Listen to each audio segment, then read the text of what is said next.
Olá, sou a professora Patrícia, da Educação de Jovens e Adultos. E hoje, na nossa aula de língua portuguesa, vamos falar um pouco mais sobre como interpretar um texto. Na aula passada, a gente falou sobre como produzir. E agora a gente vai falar um pouco sobre como interpretar. Professora, o que é interpretar um texto?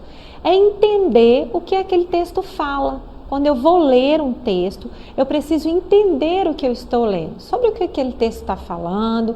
Então, hoje é um texto também mais simples para a gente conseguir entender como é interpretar. Então, vamos lá. Eu coloquei aqui, que ler, reler, anotar. Esses elementos fazem parte do processo de aprendizado que nos torna capazes de interpretar adequadamente um texto. Então, a primeira coisa mais importante de todas é a leitura. Você precisa ler o texto, identificar as partes desse texto. Primeiro, observa o título, observa quem escreveu aquele texto, observa sobre o que aquele texto fala. Tem algumas palavras que você não conseguiu entender? Procure algum recurso, procure um dicionário, você não pode ficar sem entender. E você também pode anotar algumas coisas. Naquela primeira leitura, que a gente já falou uma aula passada sobre leitura, você pode anotar a sua dúvida ou perguntar para alguém sobre o que aquele assunto está falando, para que a ideia do texto fique bem clara para você. Então, vamos ver algumas partes aqui. A leitura. A leitura é a compreensão do texto. Realmente, eu preciso entender o que aquele texto fala. Não adianta uma pessoa escrever um texto lindo, maravilhoso, e eu não consigo entender o que aquele texto está falando. Depois vem a releitura, que é uma leitura, reler, ler novamente. Então, a primeira leitura eu li lá, eu achei palavras que eu não conheço, eu li algumas frases que eu não coloquei a pontuação correta. Na releitura, eu já estou conhecendo mais aquelas palavras, eu já vi melhor. Agora eu vou reler com calma, vou entender melhor e assim tirar mais dúvidas que surgirem. E aí, veio dúvida? Dicionário. O dicionário é muito importante, porque nele a gente consegue encontrar o que aquela palavra quer dizer. Se eu estou em dúvida, se eu não entendi muito bem, eu não sei o que aquela palavra significa, procure um dicionário. Você não tem um dicionário em casa, se você tiver a internet, o celular, procure saber. É importante que você descubra o que aquela palavra quer dizer, senão às vezes o seu texto não tem sentido, tudo bem? Outra situação, fazer inferências. O que são as inferências?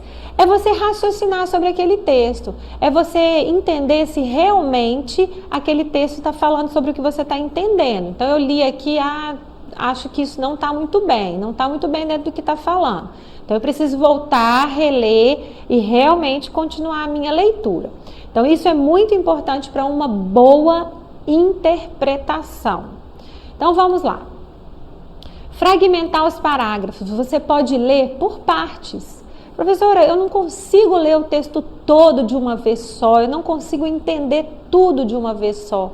Calma, tem formas de você fazer uma boa leitura bem devagar. Então pegue os parágrafos pedaço por pedaço e anota ali a ideia. Esse primeiro parágrafo aqui quis falar sobre a importância do cuidado com o coronavírus, por exemplo. O segundo parágrafo, ele falou da higiene que eu preciso ter com as mãos, usando máscara. Então você vai fazendo por partes e assim você consegue juntar todas as ideias. Isso é para facilitar a sua leitura. E, por fim, a gente tem a disposição. Treinar e dedicar. Você precisa treinar. Leitura é muito importante o treino. Você não consegue ler de uma vez. De repente eu aprendi a ler. Não.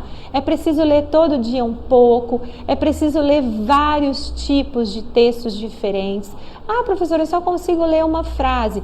que seja suficiente para aquele dia, mas que você comece a se desafiar, comece a ler um pouquinho a mais, comece a ler um parágrafo, e assim você começa a melhorar a sua leitura. Melhorando a leitura, você melhora a sua interpretação do que você está lendo. Quem não faz da leitura um hábito, dificilmente será um bom leitor. Interpretar um texto pode ser um exercício fácil e prazeroso. Quando você treina, quando você começa a ler, professora, eu vou dar uma sugestão aqui. Eu li uma partezinha de um texto ontem, não entendi. Lê ela amanhã de novo, da próxima vez, lê ela novamente. E assim você vai conseguindo melhorar a sua leitura, tá bom? Então vamos lá. Hoje eu trouxe um texto bem simples, mas que contém informações que vão nos ajudar na interpretação. A gente vai primeiro ler esse texto, então eu gostaria que vocês escutassem e lessem junto comigo bem devagar e prestando atenção na minha fala, no que eu vou colocar. Preste atenção no que a formiga faz.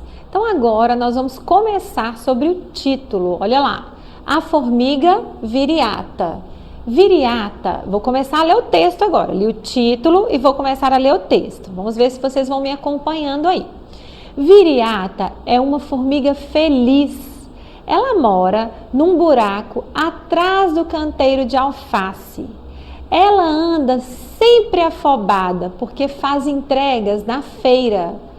Hoje ela levou couve, feijão, farinha e fubá. Viriata é uma ótima vendedora. Então agora eu vou ler novamente um pouquinho mais rápido e vou fazer a minha releitura. Já entendi um pouco as palavras, vi que eu conheço essas palavras e agora eu vou ler geral para a gente começar a interpretar. A formiga viriata. Viriata é uma formiga feliz. Ela mora num buraco atrás do canteiro de alface. Ela anda sempre afobada porque faz entregas na feira. Hoje ela levou couve, feijão, farinha e fubá. Viriata é uma ótima vendedora. Então eu já entendi o texto, já entendi o que ela faz, já entendi onde ela mora. Será que agora eu vou conseguir responder algumas perguntas sobre esse texto? Vamos ver. Então vamos responder, interpretando a história. O que é interpretar? É justamente ver se eu entendi o que aquela história está dizendo. Então vamos lá, vamos responder. Qual é o título do nosso texto? Vamos voltar aqui, A formiga viriata. Isso aí tá tranquilo, né? Então olha lá, qual é o título? A formiga viriata. Esse é o título. De qual animal fala o texto? Essa aí eu quero saber. A gente falou de cavalo, a gente falou de onça, a gente falou de coelho? Não, nós falamos de quê?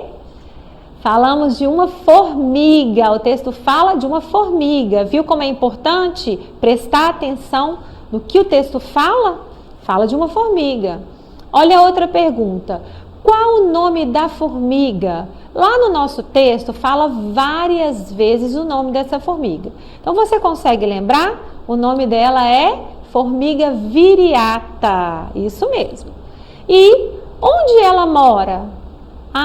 Essa fala, professora, é mais difícil. Relembrar aí onde que a viriata mora. Lá no texto fala onde ela mora. Ela mora num buraco atrás do canteiro de alface. Lá no texto relatou exatamente dessa forma.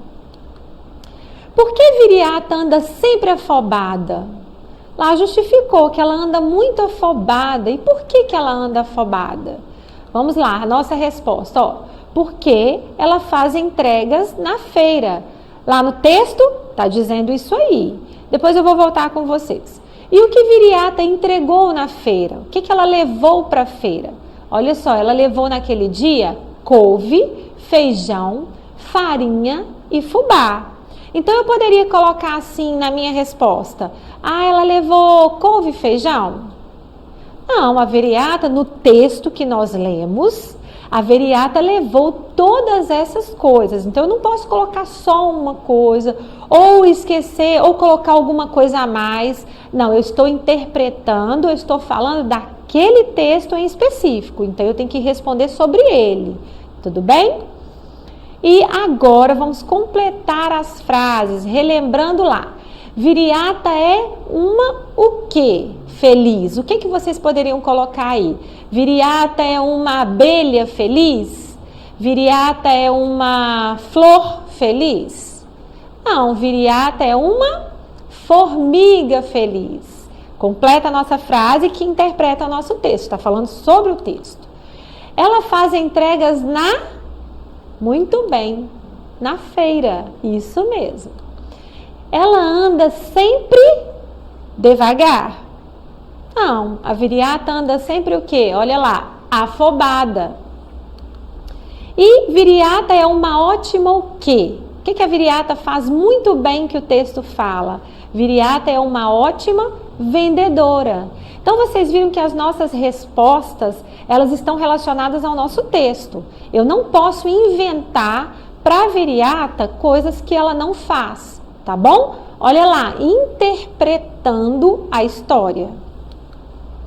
Então agora, para relembrar e para fixar um pouco mais esse conteúdo, eu trouxe aqui, para aproveitar esse texto, algumas palavras para a gente separar em sílabas. Lembra que a gente falou sobre sílabas, que as sílabas são partes menores da palavra, que são da emissão da nossa voz, de como a gente fala? Então vamos separar a palavra, por exemplo, alface. Isso, gente, é um treino para vocês. Eu sempre vou trazer alguma coisa relembrando o que a gente já falou. Então, separando em sílabas as palavras. Vamos lá. Alface. Vamos separar em pedacinhos ou pedaços? Vamos lá. Alface. Vamos ver aqui como ficou. Alface. Ficou separado em sílabas certinho? Ficou. Olha a minha edição de voz. Alface. Perfeito. Buraco. Vocês se lembram da palavra buraco que tinha lá no texto? Vamos separar em sílabas? Buraco. Quantas sílabas? 3 sílabas. Lembra que a gente também conta as sílabas? Couve. Olha só. Couve. Muito bem. Farinha. Farinha. Olha lá, 3 sílabas. E feijão. Feijão. É importante também, pessoal, para a gente fazer essa separação de sílabas sempre que você quiser treinar, sempre que você quiser, porque isso ajuda a melhorar a escrita e isso também ajuda na leitura. Por isso que eu trouxe para vocês hoje um pedacinho da separação de sílabas. E para a atividade de hoje, eu gostaria que vocês escrevessem no caderno ou falar brevemente o que você entendeu do texto estudado, a formiga viriata. Você poderia falar alguma outra coisa da formiga viriata? Você poderia pensar em uma outra situação? Dentro da interpretação do texto, nós podemos fazer alguma outra fala que não está naquele texto? Então, procure aí um texto pequeno ou use o texto da formiga viriata e faça novamente essa interpretação. Você pode voltar no texto toda vez que você precisar. Você precisou? Teve dúvidas? Volta lá no texto, releia, procure a resposta, porque assim você vai fazer uma boa interpretação. Eu desejo a vocês um bom trabalho. E para acessar a nossa plataforma SMED-GV, basta apontar a câmera do seu celular na imagem que aparece no canto da tela. E não se esqueçam de se inscrever no nosso canal do YouTube, SMED-GV. Até a próxima aula, pessoal!